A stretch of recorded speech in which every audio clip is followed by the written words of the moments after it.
Prime Minister Narendra Modi is in Ramallah, Palestine after the wreath-laying ceremony at Arafat Museum. He was given a ceremonial guard of honor at the presidential palace. He was accompanied by Palestine's President Mahmoud Abbas. Prime Minister Modi is on a historic visit to Palestine, dehyphenating India's ties with Israel and Palestine. Now, this is the first visit by a world leader to Ramallah after the United Nations General Assembly vote on the status of Jerusalem. Prime Minister Modi is also the first Indian Prime Minister to visit Palestine. No Indian Premier has ever visited Palestine, even though India has been one of the champions of the Palestinian cause for decades now. Prime Minister Modi yesterday visited the historic city of Amman in Jordan and was warmly greeted by the King of Jordan. Both the leaders had a one-on-one meeting, followed by dinner hosted by King Abdullah II. Prime Minister Modi has a packed schedule for the weekend. He'll have multiple meetings with various leaders of the Indian community and also business persons.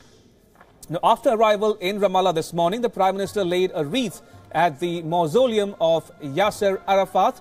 Palestine's Prime Minister Rami Hamdallah accompanied Prime Minister Modi on the trip.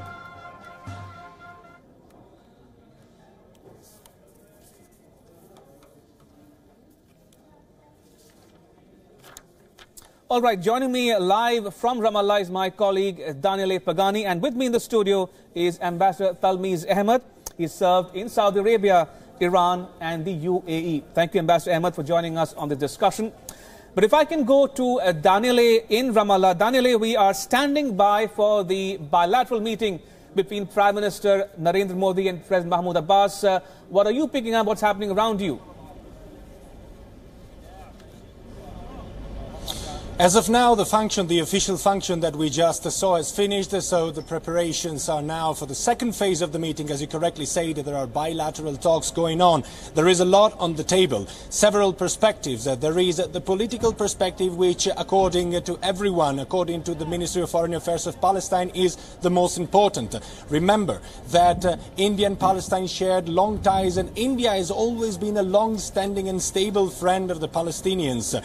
Yes, Palestinians are a little bit worried about the fact that there are warming ties between India and Israel, but the dehyphenation of the visit played a very important role. They did appreciate, when I say they, I mean both the people on the ground and the people within the government and within the Ministry of Foreign Affairs and the President's estate. They appreciated the fact that Narendra Modi is considering the two entities in an independent way. The first thing that Mahmoud Abbas will need to understand is if India is ready to stand politically by the side of Palestine when it comes to the independence cause. Then there is economy.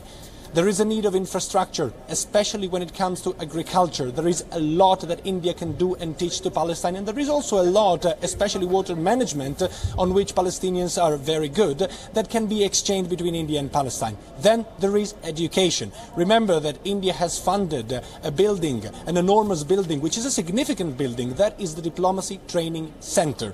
It is there that for the years to come, Palestinian young men and women will learn how to become ambassadors, diplomats, bureaucrats, in order to go around the world to advocate their cause and to negotiate a possible independence and a possible peace. So we expect all these to be on the table, keeping in mind that the political perspective is the most important. Also, Daniele, we've seen you travel and interact with people, ordinary Palestinians, men, women and children in Ramallah and other places. What's the sense you are getting? Now, India seems to enjoy enormous goodwill among the people of Palestine. Can India leverage that going forward, not only further its interest in the region, but also bring the two warring sides, as it were, to a common negotiating table? See, Ramesh, the people of Palestine are always welcoming. There is a tradition which is very strong in Palestine, welcoming guests. When it comes to India, they are welcoming. They know is an old friend. They know in the depth of their heart that India will not abandon them politically despite increasing business ties with Israel. They know very well that business is business, and India is a country which is independent and big and powerful enough to keep separated the two plans. India will not be subjugated to Israeli political requests when it comes to Palestine. The mood on the ground is I would say mixed. There is anxiety because the people want to understand if India is still the good old India that they have in their mind, or if India is politically shifting. So there is curiosity, anxiety, there is a sense of waiting what will come out from this day. Certainly the dehyphenation played a very important role. When it comes to the role that India can play both in the Palestinian-Israeli conflict and in the region also, there is goodwilling. The official line of the Ministry of Foreign Affairs of Palestine is that they see India as one of the possible and credible mediators for the conflict. India, as of now, is perhaps, and this is also an opinion that I share, is perhaps the most neutral player that can come to West Asia on the ground and try to solve conflicts. It is important for India to keep a very independent and strong political stand when it comes to all the conflicts here. Remember, this is the Middle East. Whenever you move a stone, you will move also another stone with that. So it is a very, very fine game of balance. If India wants to pitch in, certainly dehyphenating the relations is a good start. But facts will speak more than words. And also, Daniele, very quickly, we are nearing the completion of hour one of Prime Minister Modi's ongoing visit. What should we expect to happen from here onwards? Remember, it's a 3-hour visit, short but packed with important agreements to be signed.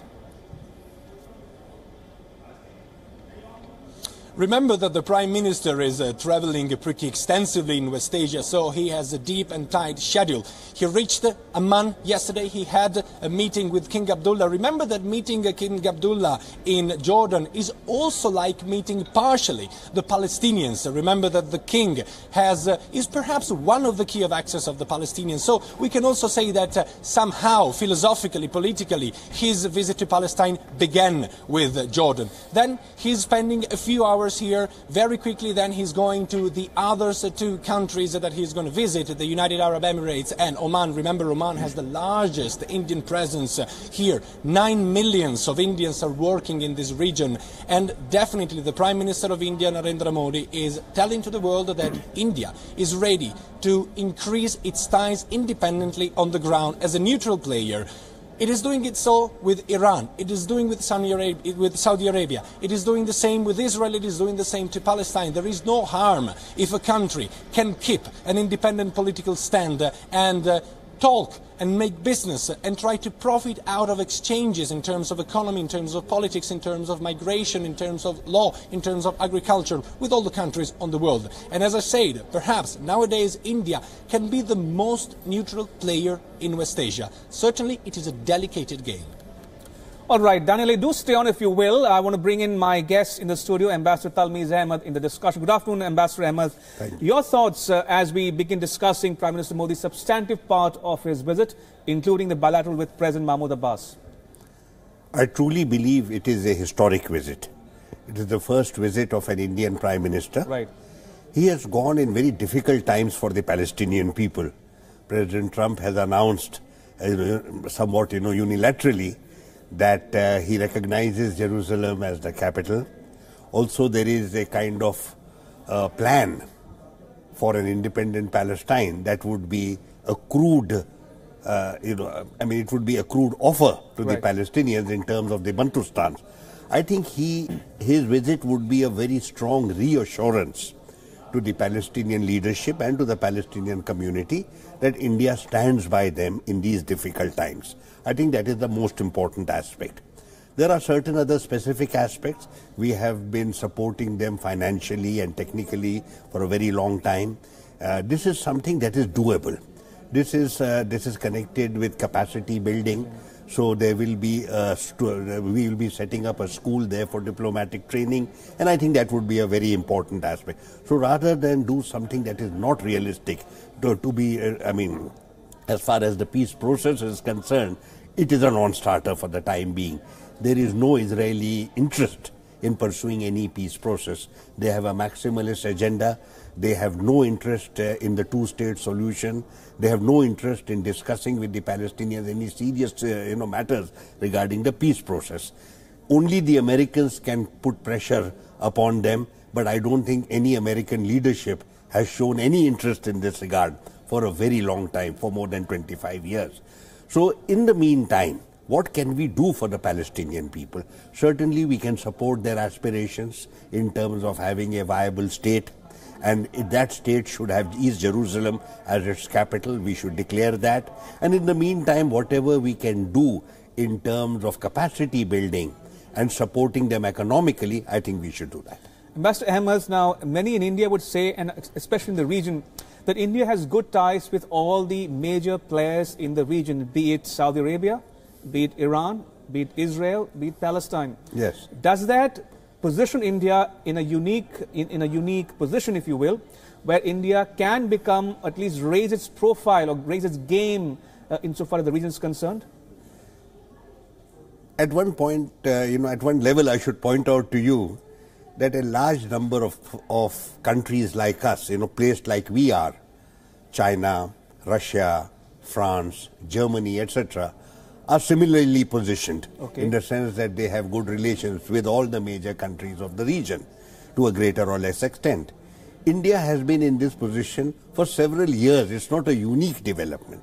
What is important is that the Prime Minister has systematically reached out to these capitals in a very short period of time. So he has reaffirmed a very solid interest in the relationship with these countries. These countries have welcomed that, as you have seen, and there is now in place a very solid strategic partnership which has various dimensions: political, economic, defense, security, cultural, etc. So yes, we are well placed. We cannot do much about the Palestine-Israel peace process because the Israelis are not interested. But certainly in the rest of the region, where we have very substantial ties with Saudi Arabia, Iran, the UAE, Oman, etc., there is where I believe that we can really do something serious and something important. All right, Ambassador Ahmed, hold your thought. I want to go back one more time to my colleague Daniele Pagani, who is joining us live from Ramallah. Daniele, as I was asking Ambassador Ahmed in the studio, India has a unique distinction, some would say, of having good ties with all the major players in the region: Israel, Palestine, Saudi Arabia, Iran. Do you think India can and should leverage that going forward?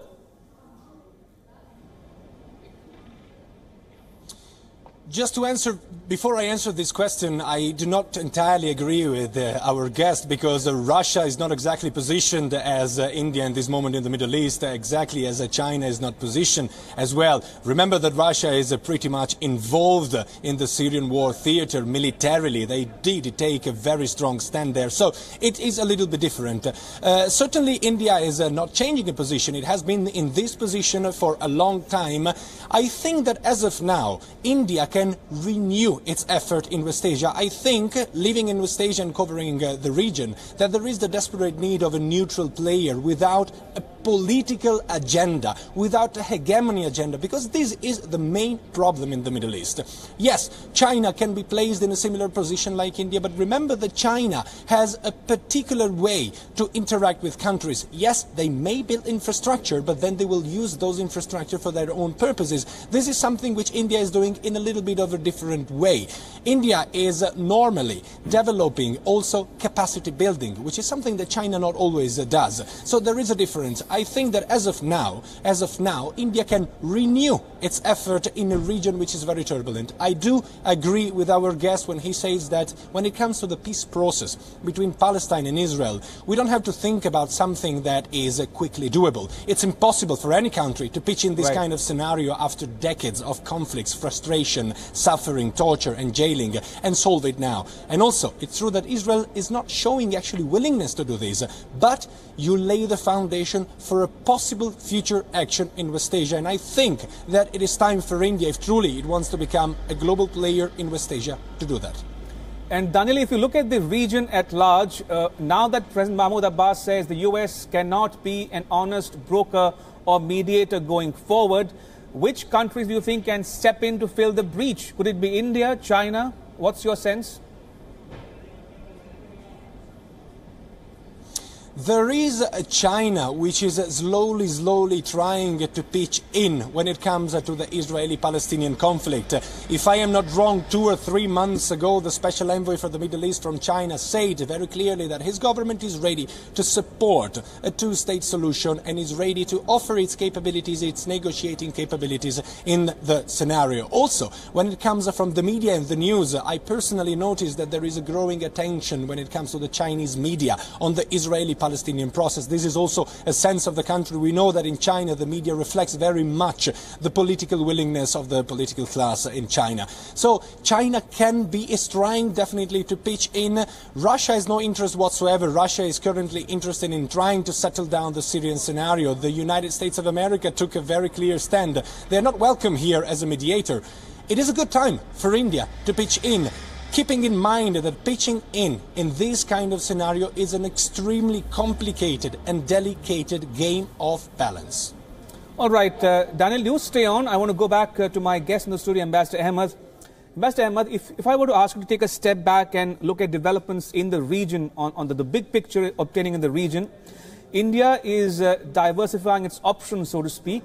Prime Minister Modi visited Jordan. He is now in Palestine. He will go to the UAE and to Oman. And in the next few weeks, India will be hosting the leaders of Jordan, Iran and Saudi Arabia.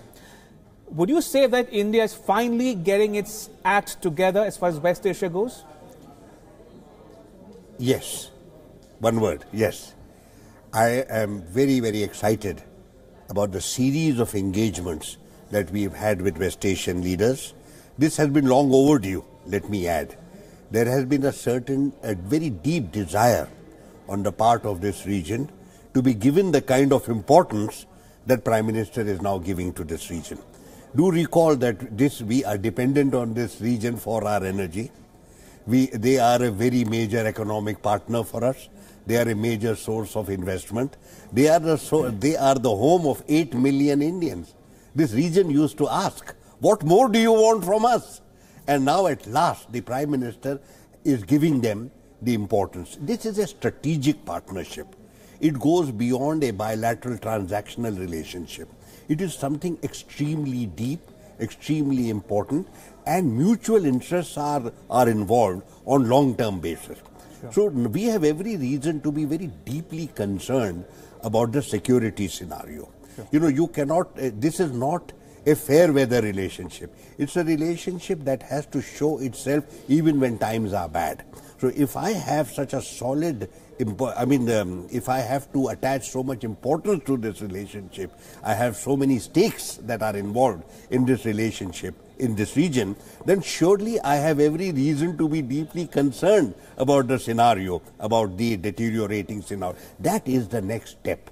And I would agitate this point with you very strongly, that this is where the Prime Minister should now completely revamp this posture that we've had before of not being involved, of sitting it out in South Asia, not getting involved. Those days, according to me, are gone. All right, fair point. Ambassador Ahmed says sitting out is no longer valid for India.